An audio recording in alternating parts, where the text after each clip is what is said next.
الحمد لله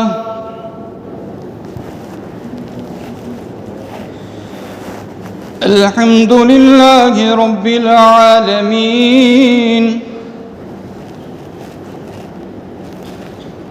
والصلاة والسلام على سيد الأنبياء والمرسلين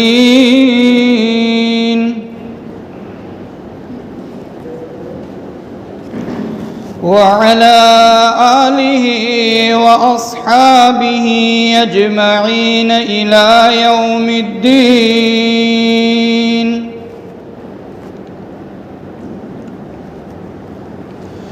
أما بعد، فأعوذ بالله من الشيطان الرجيم. بسم الله الرحمن الرحيم.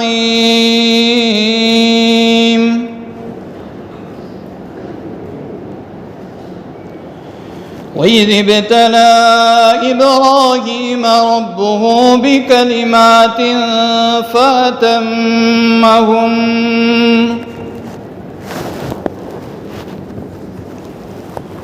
قال إني جاعلك للناس إماما، قال ومن ذريتي،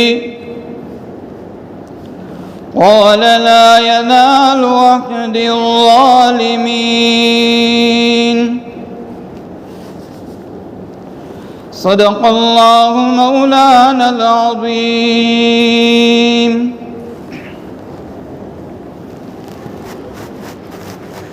بڑی محبت و عقیدت کے ساتھ آقا نامدار تاجدار مدینہ احمد مجتبی فخر دو عالم سرور کونین جناب محمد رسول اللہ صلی اللہ علیہ وسلم پر درود شریف کا تحفہ پیش کر دے. اللہم صلی علی سیدنا محمد وعلی آل سیدنا محمد وبارک وسلم. لائق صد احترام بزرگوں اور دوستوں، اسلامی اعتبار سے یہ جو مہینہ چل رہا ہے وہ ذی الحجہ کا مہینہ چل رہا ہے. دعا کرو اللہ تبارک و تعالی ہمیں اس مہینے کی قدردانی کرنے کی اور اس کی فضیلت کو سمجھ کر اس پر عمل پیرا ہونے کی توفیق عطا فرمائیں. آمین. ویسے اللہ تبارک و تعالیٰ نے اس امت مسلمہ پر جتنے بھی احکام عائد کیے ہیں اور مہینے کی ابتدا جہاں سے محرم الحرام سے ہوتی ہے اور انتہا جہاں پر ذی الحجہ پر ہوتی ہے، تمام مہینوں کو اٹھا کر دیکھ لیجئے، کسی مہینے کے ساتھ کوئی تاریخی واقعہ یا کوئی اسلامی ایسا احکام جڑا ہوگا جس کی وجہ سے اس مہینے کی قدر اور قیمت اللہ تبارک و تعالیٰ کے نزدیک بڑھ جایا کرتی. میں آپ کو ایک چھوٹی سی مثال کے ذریعہ سمجھاؤں، کیونکہ بات جب مثال سے سمجھ میں آتی ہے تو ہمارے دلوں کے کانوں میں اثر کرتی.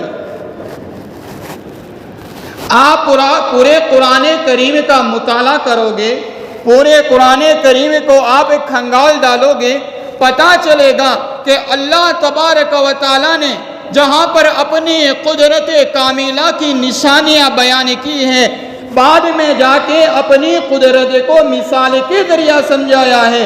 اے حضرت انسان، اے محمدیہ کے دم بھرنے والو، جب میرا قرآن کریم تم پڑھ رہے ہو، چاہے لفظوں کے اعتبار سے ہو چاہے معنوں کے اعتبار سے ہو، لیکن یاد رکھو قرآن کریم تم کو اس وقت سمجھ میں آئے گا جب تم میری قدرت کاملہ کی نشانی جو ہے اس کی آپ مثال بھی میں نے سمجھائی، اس کو سمجھو گے. یہ اللہ تبارک و تعالیٰ کا عجیب ضابطہ اور قانون ہے کہ اللہ تبارک و تعالیٰ نے اپنے قرآن میں مثال کے ذریعہ ہر بات سمجھائی. حضرت انسان کو اس بات پر متنبہ کیا. حضرت انسان جب تو بھی کوئی بات سمجھائے اور تو کوئی بات اگر مثال کے ذریعہ سمجھائے گا تو سننے والوں کو جلدی سمجھ میں آئے گا. اس بات سے ہمیں سبق ملتا ہے.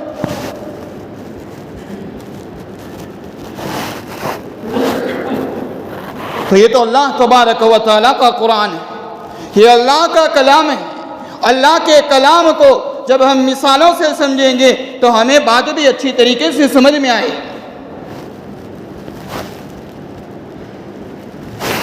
اسی طریقے سے اللہ تبارک و تعالیٰ کے لاڈلے پیغمبر جناب محمد رسول اللہ صلی اللہ علیہ وسلم پر ہم پر بہت سارے احسان ہیں. ایک ایک احسان کو ابھی میں شمار کروانا چاہوں تو گھنٹے کے گھنٹے نکل جائیں گے.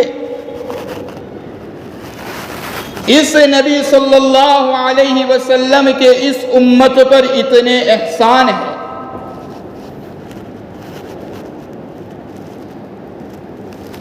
ایک چھوٹی سی مثال، کل میدان حشر میں جب ہم کو جمع کیا جائے گا اور تمام اپنے حساب دینے کے لیے تیار ہو چکے ہوں گے، لیکن کسی کی مجال نہیں. ابو بکر جیسا اللہ کے نبی کا ساتھ دینے والا وہ بھی تھر تھراتا ہوگا، وہ بھی کانپتا ہوگا. خلیفہ اول ہے پھر بھی کانپتا ہوگا. ہما شما کا کیا حال ہوگا؟ لیکن میرے نبی صلی اللہ علیہ وسلم کو اس وقت اپنی امت کی پری ہوگی. تمام لوگ تمام نبیوں کے پاس جائیں گے. حضرت آدم علیہ السلام کے پاس کوئی جائے گا، کوئی حضرت موسیٰ کے پاس جائے گا، کوئی حضرت عیسیٰ کے پاس جائے گا. تمام نبیوں کے پاس جائیں گے کہ میری سفارش کروا دیجئے. قربان جائیے لاڈلے پیغمبر جناب محمد رسول اللہ صلی اللہ علیہ وسلم پر. جناب نبی کریم صلی اللہ علیہ وسلم کے پاس امتی جائے گا اور ان کی زبان پر یہی الفاظ ہوں گے، امتی امتی امتی امتی امتی. آج اسی امت نے اپنے نبی کے پاک طریقوں کے جنازے گھروں سے نکالے ہیں. میرے بھائیو یہ حالات اسی وجہ سے ہیں. تمہارا نبی جب دنیا سے تشریف لے جا رہا تھا یا تم کو یہ پیغام دے کر گیا تھا، او میری امت میں دنیا سے جا رہا ہوں، تم قرآن کو اور میری سنت کو لازم پکڑ لینا. اگر تم نے قرآن کو اور میری سنت کو لازم پکڑ لیا، دنیا کے فتن و فساد میں چاہے دنیا کا سمندر پھٹ جائے لیکن تم نے قرآن کو لازم پکڑا ہوگا، میری سنت کو لازم پکڑی ہوگی. دنیا کی کوئی طاقت تم کا کچھ بگاڑ نہیں سکتی سوائے اللہ. یہ قرآن کا صاف چیلنج، یہ نبی کا صاف چیلنج. ہماری زندگی کو اٹھا کر دیکھ لیجیے، ہماری زندگی کہاں جا رہی ہے.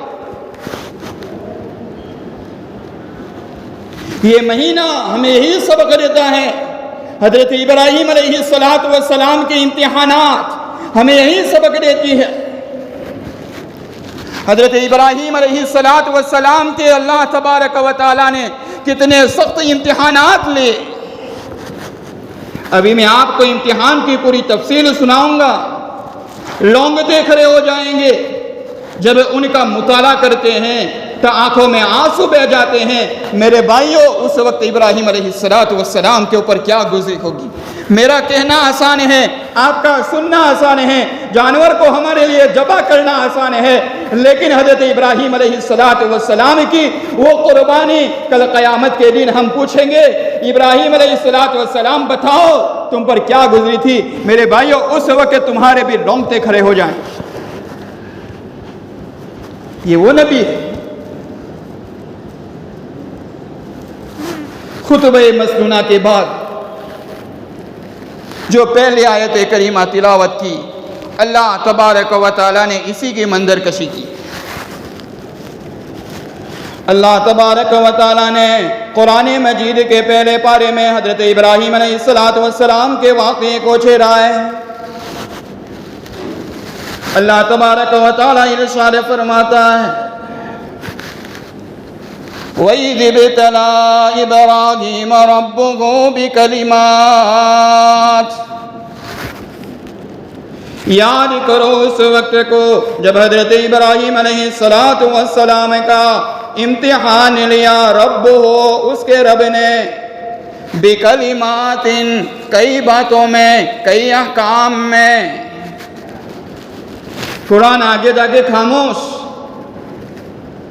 کون سی باتوں میں امتحان لیا؟ فَأَتَمَّهُنَّ، جن باتوں میں اللہ تبارک و تعالیٰ نے امتحان لیا ان باتوں میں کھرے اترے، 100% کامیابی حاصل کی۔ فَأَتَمَّهُنَّ، پھر انہوں نے مکمل کر کے دکھلایا۔ پہلے اس آیت کریمہ کا تفسیر اور اس آیت کریمہ کا مطلب سمجھتے ہیں کہ وَإِذِ ابْتَلَى إِبْرَاهِيمَ رَبُّهُ بِكَلِمَاتٍ فَأَتَمَّهُنَّ۔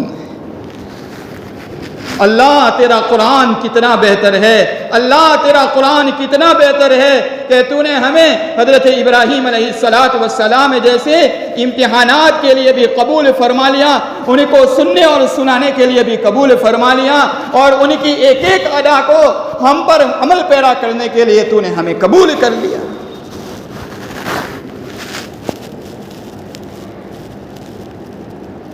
اب سنیے،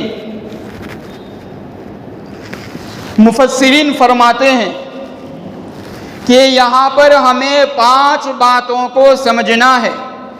جب ان 5 سوالوں کو سمجھیں گے اور ان کے بعد ان کے جوابات کو سمجھیں گے، اس کے بعد پوری سیرت ابراہیمی ہمیں سمجھ میں آئے گی۔ سب سے پہلی بات یہ ہے کہ جب حضرت ابراہیم علیہ السلام کا اللہ تبارک و تعالیٰ نے امتحان کیوں لیا؟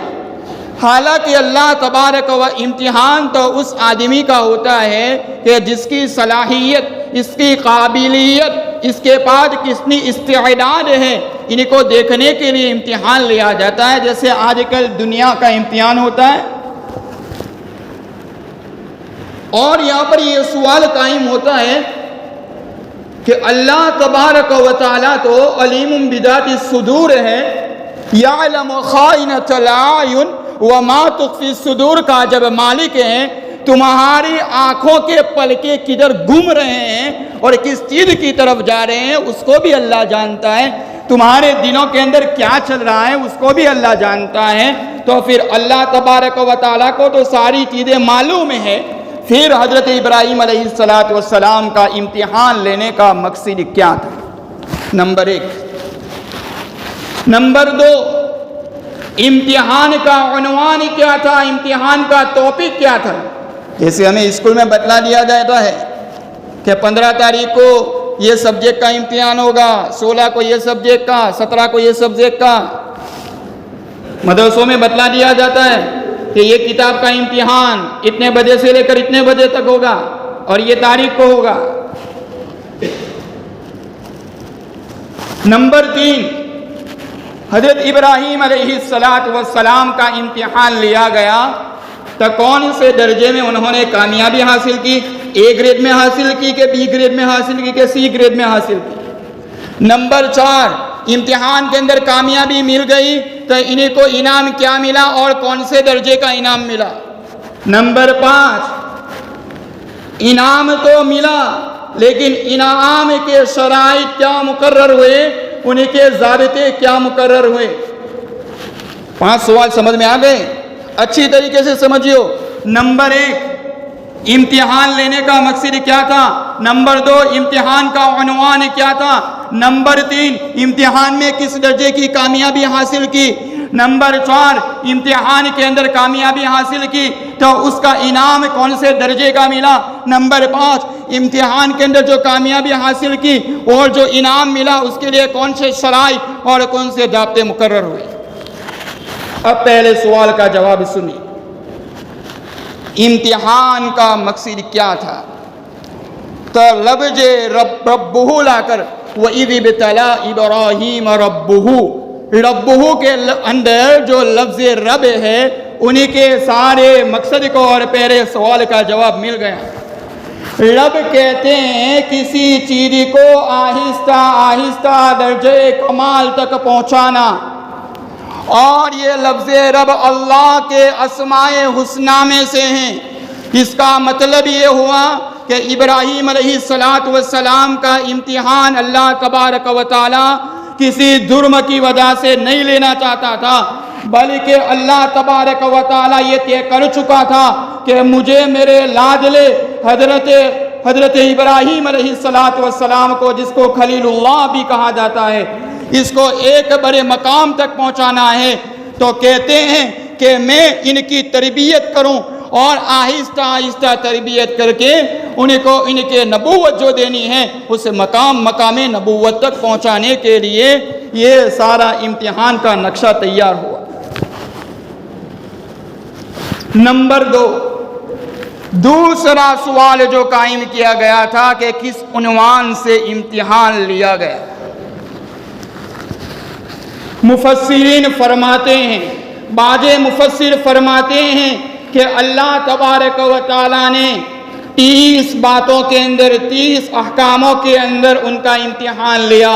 بعض مفسرین فرماتے ہیں کہ 10 کے اندر امتحان لیا، لیکن یہاں پر مجھے 30 بھی نہیں گنوانا ہے اور 10 بھی نہیں گنوانا ہے، مجھے بعض جو مضامین ہیں اس کا آپ کے سامنے تذکرہ کر دوں۔ پہلا امتحان جو حضرت ابراہیم علیہ السلام کا شروع ہوتا ہے کہ سب سے پہلے آپ کو، پورا آپ کا خاندان جو تھا وہ بت پرستی کے اندر مبتلا تھا، پورا کا پورا خاندان، آپ کے باپ بھی آزر وہ بھی بت پرستی کے اندر مبتلا تھے، بتوں کی پرورش کرتے تھے، بتوں کو اپنا رب مانتے تھے، اور آپ کو حکم دیا گیا دین کی تبلیغ کرو، دین کی دعوت یہاں پر پہنچاؤ۔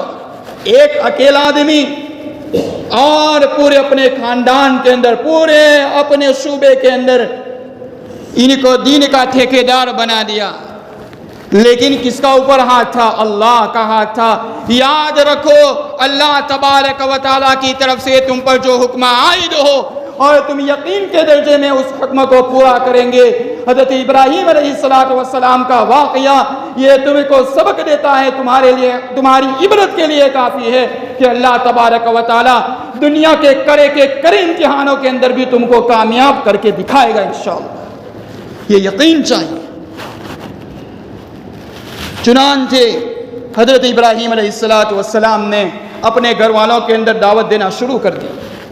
ارے کیا دعوت دیتے، آپ کے مخالفین پیدا ہو گئے، جب قوم سے نا امید ہو گئے۔ قرآن کا نقشہ سورہ صافات میں اس طریقے سے کھینچتا ہے، وَقَالَ إِنِّي ذَاهِبٌ إِلَىٰ رَبِّي سَيَهْدِينِ۔ حضرت ابراہیم علیہ السلام اپنی قوم کے اندر دین کی تبلیغ کر رہے ہیں، لیکن جب دعوت دیتے دیتے نا امید ہو گئے، قوم مانتی نہیں، سوائے اپنا بھانجا حضرت لوط علیہ السلام جو نبی گزرے ہیں، وہ حضرت ابراہیم علیہ السلام کے بھانجے ہوتے ہیں، وہ ان پر اس وقت ایک آدمی ایمان لایا تھا۔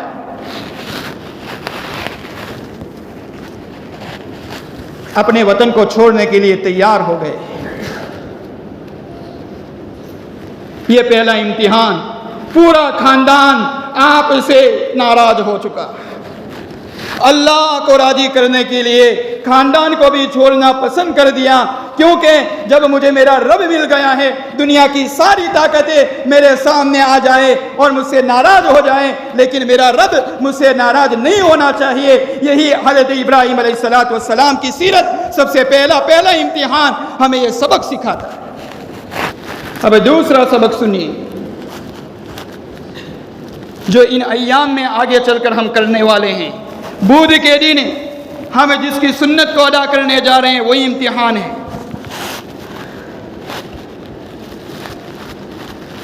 حضرت ابراہیم علیہ السلام کو حکم ملتا ہے، ابراہیم اپنے وطن کو چھوڑو، جاؤ ملک شام کی طرف، آپ ملک شام کی طرف نکلتے ہیں. ملک شام کی طرف نکلتے ہی ہیں اپنے بیٹے، اپنے لگتے جگر حضرت اسماعیل علیہ السلام اور اپنی بیوی حضرت ہاجرہ علیہ السلام کو لے کر نکلتے ہیں. ملک شام میں جا کر ٹھہرتے ہیں. ابھی تک کیا ٹھہرتے؟ حضرت جبرائیل علیہ السلام آتے ہیں اللہ کی طرف سے حکم لے کر، ابراہیم یہاں سے بھی نکلو، شام میں نہیں ٹرنا ہے.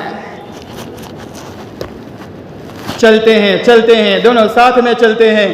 ایسی جگہ پر پہنچتے ہیں جہاں پر سرسبز و شاداب جگہ دکھتی ہیں، جہاں پر ہریالی دکھتی ہے. حضرت ابراہیم علیہ السلام پوچھتے ہیں اے حضرت جبرائیل، یہاں پر ٹھہرنے کا حکم ہے؟ نہیں.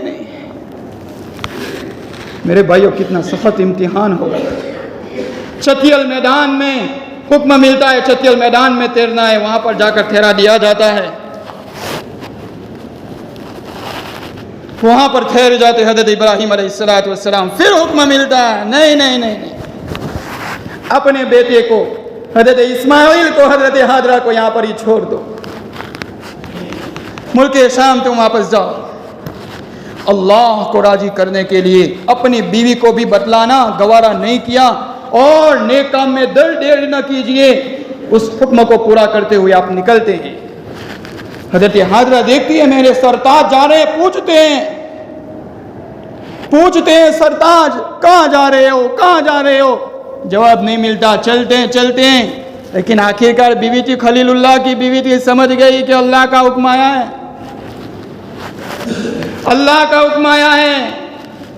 فرمایا میرے سرتاج، جب اللہ کی طرف سے یہ حکم آیا ہے تو چلے جاؤ. وہ اللہ جس کا حکم تمہارے اوپر آیا ہے اس پر ہم کو یقین ہے. عورت کا یقین بھی تو دیکھیے، ہم کو ضائع اور برباد نہیں کرے گا. یہاں پر لکھودک میدان کے اندر حضرت ہاجرہ اور حضرت اسماعیل علیہ السلام دونوں ہیں. پیاس کی شدت مجبور کرتی ہے، کبھی صفا کبھی مروہ سے صفا. ان الصفا والمروہ من شعائر اللہ. یہ صفا اور مروہ جو پہاڑی ہیں، 7 چکر لگاتی ہے، مایوس ہو کر واپس آ جاتی ہے. میرے بھائیوں یہ ادا اتنی پسند آئی کہ آنے والی نسلوں کے لیے اللہ تبارک و تعالیٰ نے حج میں یہ حکم مقرر کر دیا کہ تم کو بھی صفا اور مروہ کی صحیح کرنی ہے، 7 چکر تم کو بھی لگانے ہیں. جبرائیل امین پھر آتے ہیں، پانی کا انتظام کرتے ہیں. وہاں پر جانور آ جاتے ہیں، پہلے بعد میں انسان آتے ہیں، اور کسی طریقے سے وہاں پر مکہ کی بستی.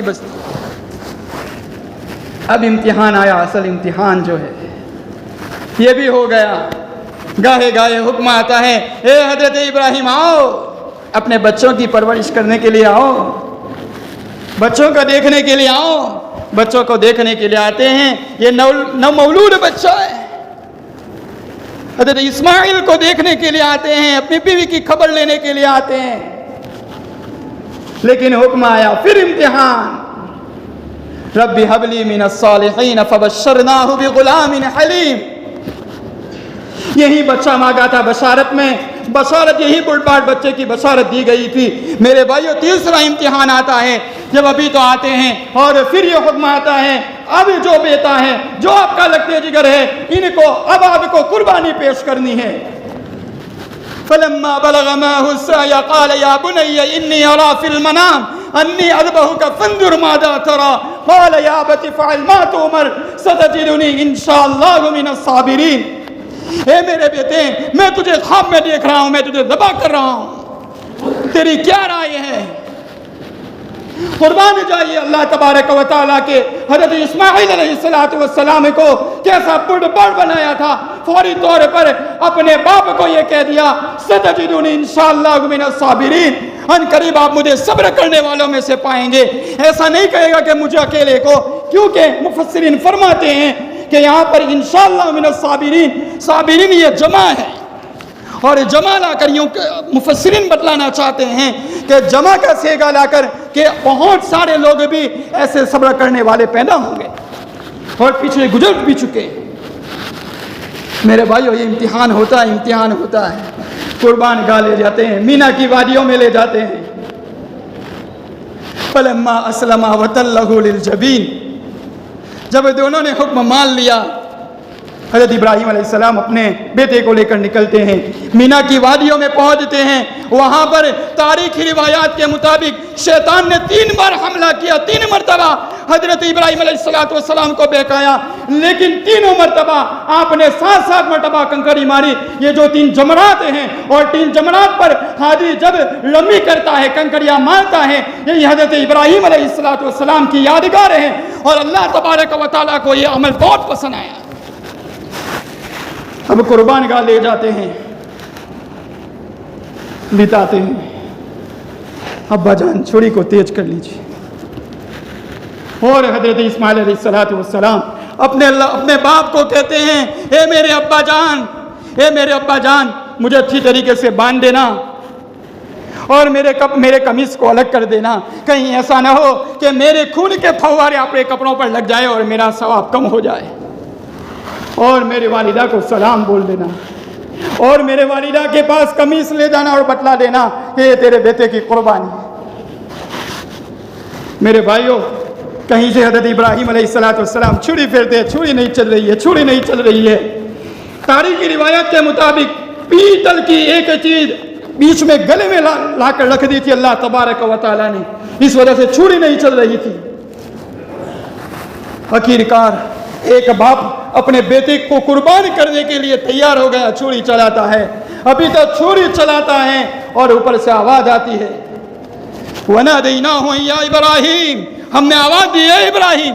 حضرت ابراہیم علیہ السلام اوپر دیکھتے ہیں، ایک روایت کے مطابق اوپر دیکھتے ہیں تو حضرت جبرائیل ایک میدے کو لے کر کھڑے ہیں، اور وہ وہی میدہ ہے کہ جو حضرت آدم علیہ السلام کے بیٹے حابیل نے اس کی قربانی پیش کی تھی، یہی وہ میدہ ہے۔ اللہ تبارک و تعالیٰ کی طرف سے یہ حکم آتا ہے کہ اس میدے کو اب ذبح کرنا ہے۔ قد صدقت الرؤیا، آپ نے خواب کو سچ کر دکھلایا۔ انا کذالک نجزی المحسنین وفدیناہ بذبح عظیم۔ اور امتحان کے اندر وہ تیسرا سوال جو تھا نا، تو ابراہیم الذی وفا، 100% کامیابی حاصل۔ امتحان کے اندر جو کامیابی حاصل ہوئی اس کے بدلے میں کیا ملا؟ کیا ملا؟ وفدیناہ بذبح عظیم وترکنا علیہ فی الآخرین سلام علی ابراہیم۔ او مرتے دم تک اور قیامت کا آخر انسان قرآن پڑھتا رہے گا، اور ابراہیم تیرے اوپر صلاۃ و سلام پیش ہوتی رہے گی۔ یہ میرے بھائیوں، یہ حضرت ابراہیم علیہ السلام کی قربانی یہ ہمیں سبق دیتی ہے کہ ہم بھی ہمارے گھر والوں کے ساتھ رہ کر قربان گاہ میں جائیں اور اپنی قربانیاں یہاں پر کریں، یہ اچھا ہے۔ یہ قربانی صرف جانور کی قربانی کرنا نہیں ہے، بلکہ اپنی جانوں کو بھی پیش کرو، اپنے مالوں کو بھی پیش کرو۔ آخر میں اللہ تبارک و تعالیٰ سے دست بدعا ہوں کہ اللہ تبارک و تعالیٰ ہمیں سنت ابراہیمی اچھی طریقے سے اور امن کے ساتھ ادا کرنے کی توفیق عطا فرمائیں، اور مرتے دم تک حضرت ابراہیم علیہ السلام کی سیرت کو مد نظر رکھتے ہوئے یہ ذی الحجہ کا مہینہ اور اسی طریقے سے دوسرے ایام بھی ہمیں اس طریقے سے گزارنے کی توفیق عطا فرمائیں، اور اس کے صدقے طفیل میں اللہ ہمارے لاڈلے پیغمبر جناب محمد رسول اللہ صلی اللہ علیہ وسلم پر لاکھوں درود و سلام نازل فرمائیں۔ یہی دعا کرو کہ اللہ تبارک و تعالی پوری امت کے اندر امن و امان کی فضا قائم فرمائیں، اور یہ جو حالات ہیں اللہ ان حالات کو سازگار بنا دے۔ آمین یا رب العالمین، وآخر دعوانا ان الحمد للہ رب العالمین۔